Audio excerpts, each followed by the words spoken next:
All right, hello and welcome. My name is Grant Freiberger, and in this video, I'm just going to talk a little bit about why I don't think wind turbines are as great as everyone says they are, and there are definitely a lot of cons to wind turbines and wind energy as a whole.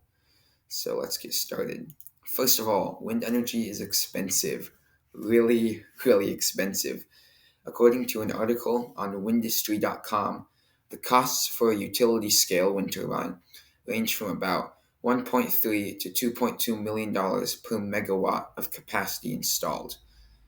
Most of the commercial scale turbines installed today are 2 megawatts in size, and so they cost about 3 to 4 million dollars just to have them installed.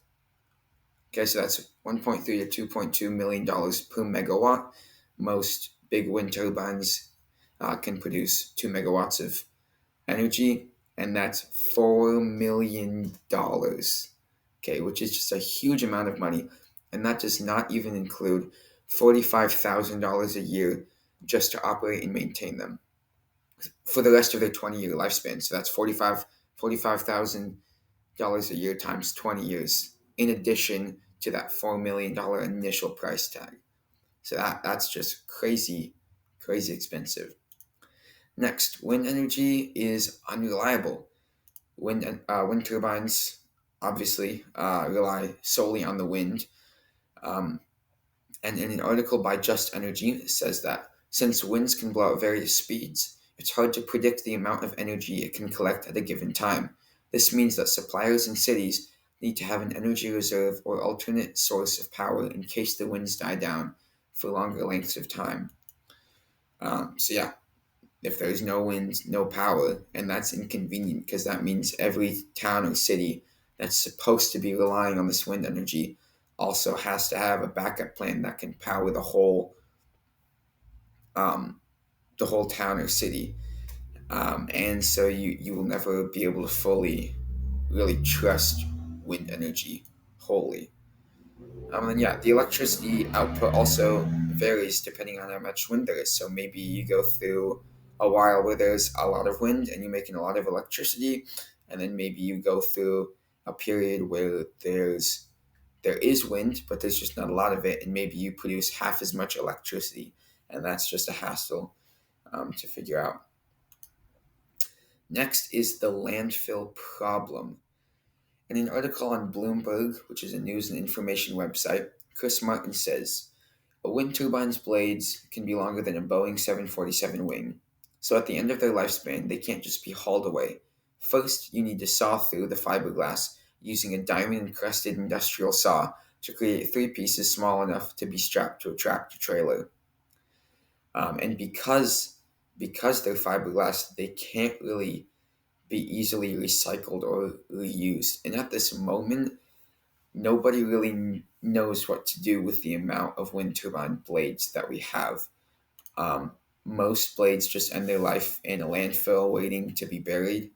And there are companies working on, solutions trying to break it down and turn it into concrete. But as of this point, there's no solution that can take all of the wind turbine blades um, and recycle them. And 8,000 blades a year will be scrapped for the next 4 years. That's 8,000 blades this year, 8,000 blades next year, and 8,000 blades the year after that. So that's 32,000 blades that nobody knows what to do with them in the next 4 years. And that is just not renewable. You can't have a renewable energy source and say it's renewable and then just dump 32,000 Boeing 747 sized wing pieces of fiberglass and just dump them in a landfill. That is not renewable. And this is what that looks like. That's what one of these landfills looks like, just filled with the fiberglass. Next, wind turbines cause visual pollution. That is, they just ruin some, pretty scenic landscapes. Like, here's a nice mountain range or whatever, and then you just stick a couple wind turbines on the hills, and that pretty much ruins the effect. And an article in the Times of Industry, Israel, the Times of Israel, Sue Sirks says, In Israel just this month, the company's environmental minister announced she was seeking a 5-year moratorium, which is a temporary prohibition of something, on any new wind turbines because of their detrimental effect on nature. This is because the minister said, quote, the promotion of clean and renewable energy is important, of course, but so is the preservation of open space and nature in Israel. So they're opting instead to save their natural scenic landscapes instead of having wind turbines, which I think is interesting. Next, wind turbines affect animals. The American Bird Conservatory estimates wind turbines account for 681,000 bird deaths a year simply caused by collisions with wind turbines. You can see a picture of what that looks like on the right. But 681,000 birds a year are killed by wind turbines, which is just an astronomical amount. And here's another picture of what that looks like. And that just makes me kind of sad. So in conclusion, I just don't think wind turbines are worth it. They're expensive. We talked about that. $4 million to install, and then $45,000 a year to operate and maintain over the course of their 20-year lifespan. They're unreliable. No wind, no energy.